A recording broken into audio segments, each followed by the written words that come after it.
बिस्मिल्लाहिर्रहमानिर्रहीम।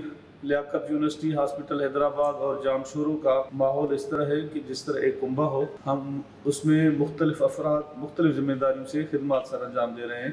कोविड एक मुसीबत थी और एक बड़ी आजमाइश थी इस इदारे पे, और बड़ी जिम्मेदारी आयद हो रही थी कि हम किस अंदाज में कौम की खिदमत कर सकते हैं। पूरी दुनिया परेशान थी, पूरा मुल्क परेशान था, और हमारा सूबा, हमारी सूबा की क़यादत, हेल्थ डिपार्टमेंट सारे परेशान थे। वो भी हालात हमने देखे कि जब एक कहीं पर मरीज का कोई सिम्टम हमें नजर आ जाता था, सारे ऑफिस से निकल जाते थे और ऑफिस उसको स्प्रे किया करते थे। पहला केस जब खैरपुर से पता चला कि वहाँ पर खैरपुर में एक कोविड का पेशेंट आया है और उन्होंने अपनी मर्जी से उसको चार्ज किया है, तो उस एमएस को सस्पेंड किया गया और उसके पीछे पुलिस दौड़ाई दी गई। रवियार खान से वहाँ से गिरफ्तार हुआ। यानी ऐसा खौफ था जब औलाद अपने वालिदैन को छोड़ के पीछे मुड़ के भी नहीं देखती थी कि वो अब किस कैफियत में है। बहुत हो जाने के बाद भी कह देते थे कि वो दफना दो इसको। इन हालात में हमारे डॉक्टर साहिबान ने अपनी खिदमत सर अंजाम दी, जिसमें पेश थे हफीज साहब थे, जिसमें जावेद साहब थे, हमारे डॉक्टर गुलाम कादिर साहब थे, मुजीब साहब को हम ड्यूटियाँ लगाते थे, अली नवाज की ड्यूटियाँ लगाते थे। मेडिसिन में जिम्मेदारियाँ थी, आफ्ताब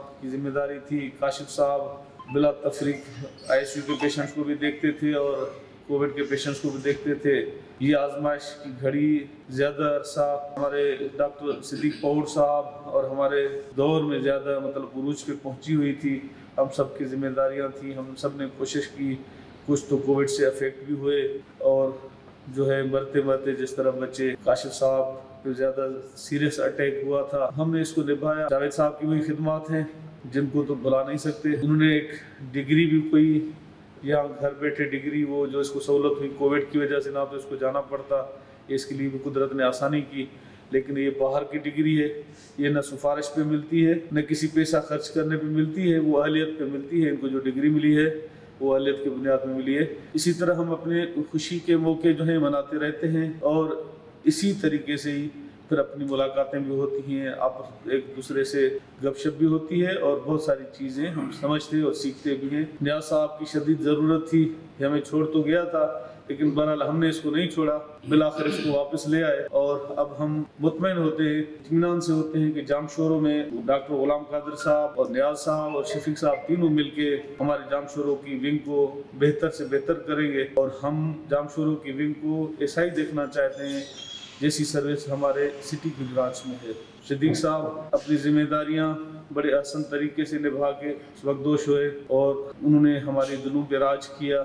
मुबशिर साहब यहाँ आए हैं, यहाँ पर जो हैं पहले भी मेंबर रहे हैं, अब तो बड़ी जिम्मेदारी से आए हैं। इंशाअल्लाह अज़ीम इसकी मोहब्बतें, इसकी सरपरस्ती और इनकी शफकत का हाथ हमारे सर पे रहेगा। शौकत साहब की तो क्या शान बयान करें। शाहिद साहब, हमारे सारी जो परेशानियां अमूमन कोर्ट से हुआ करती थी, जिसमें सेक्रेटरीज को बिठाया जाता था, जिसमें MSCs को लॉकअप की धमकियां दी जाती थी, और जब से शाहिद साहब ने जिम्मेदारियां संभाली हैं तो अल्हम्दुलिल्लाह वो टेंशन भी खत्म हो गई है। और एज ए मेडिकल सुपरिटेंडेंट उन्होंने भी 3 महीने 4 महीने जो भी काम किया, उस वक्त भी कोविड का बड़ा प्रेशर था। इस शख्स ने इस इदारे का नाम रोशन किया, अपनी खिदमत बेहतर अंदाज में सर अंजाम दे रहे हैं। इस तरह बिलाल साहब है, जावेद साहब है, दूसरे दोस्त हैं, डॉक्टर इरफान साहब है, डॉक्टर नईम साहब है, और ये हमारे जमीर दौदानी साहब, ये भी अपनी खिदमत सर अंजाम दे रहे हैं, वहाँ पर इनका साथ दे रहे हैं गुलाम कादिर साहब का, और इन्होंने कोविड की बहुत जिम्मेदारियां बेहतरीन अंदाज में संभाली। हाँ, अली नवाज साहब का मैंने नाम तो लिया, लेकिन इसकी भी बड़ी अहमियत है क्योंकि दवाइयों के साथ साथ खाने की भी जरूरत होती है मरीजों की, और इन्होंने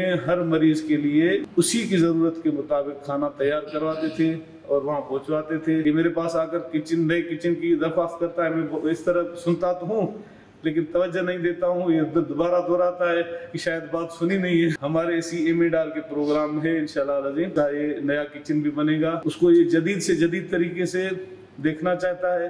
वही वजह है कि इसने ट्रालियां भी बनवाई खूबसूरत, लेकिन जामशोरों वाले अभी भी इसको शिकायत है कि पूरा ताउन नहीं कर रहे और ट्रालियां इस्तेमाल नहीं कर रहे या कम कर रहे। तो बहरहाल ये लगा हुआ है, उनको इस पे अमल जरूर करवाएगा।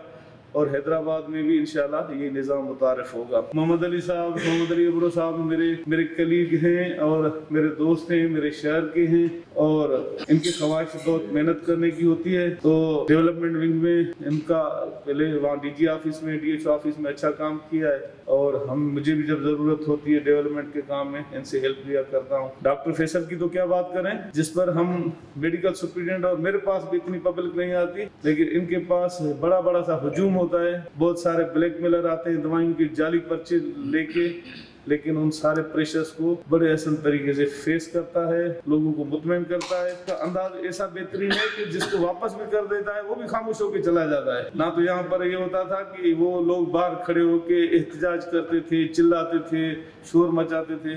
पता नहीं इसके पास कौन सी ऐसी पुड़िया है कि उनको पिला के उनको मुतमईन करके उनको वापस कर देता है। तो इसकी भी जिम्मेदारी बहुत अहम है।